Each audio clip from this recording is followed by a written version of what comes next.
Haya, bado tuko hapa in Luo Acholi, Lake Luo. Any water source in Kulu. A big water body, sea, ocean is Nam. A lake share is Dong Nam. A lake is Nam. A river is Nam. A rise and falls is Tur Tur. Flowing water spring is Aura. A stagnant water is Dugu. Water edge is Tera Tegera.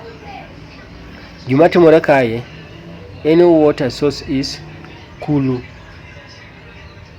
Kulu. And any water yote ilongoni Kulu.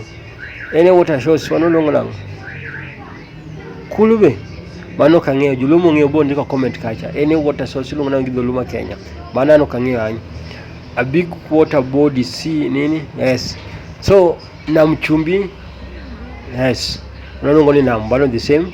Lake share is Donam. Dongnam, okay? Si mbaya sana. Lake is Nam, mano kweli. Lake wanalongo ni Nam. A river is Nam. No, a river is Aura. Red floor is a turtur. Hapana. Manilongo nango. Manombe yowil go jomonge bongisa. Flowing water spring is Ahura. A stagnant water in Dagu. Okay. Moko yowil go kai. A water edges is Tera. Tera. Mago kange jomonge moko gi tungisa ne kaka chal. Karaka gi chama tenne karaka moko kangeyo. My water spring, my water strength, my water edge nini moko kangeyo kai. Koro ngisawo hapa pane gi chala moko kangeyo gi. Koro mai dholuo mar in Luo Acholi, Lebo Acholi.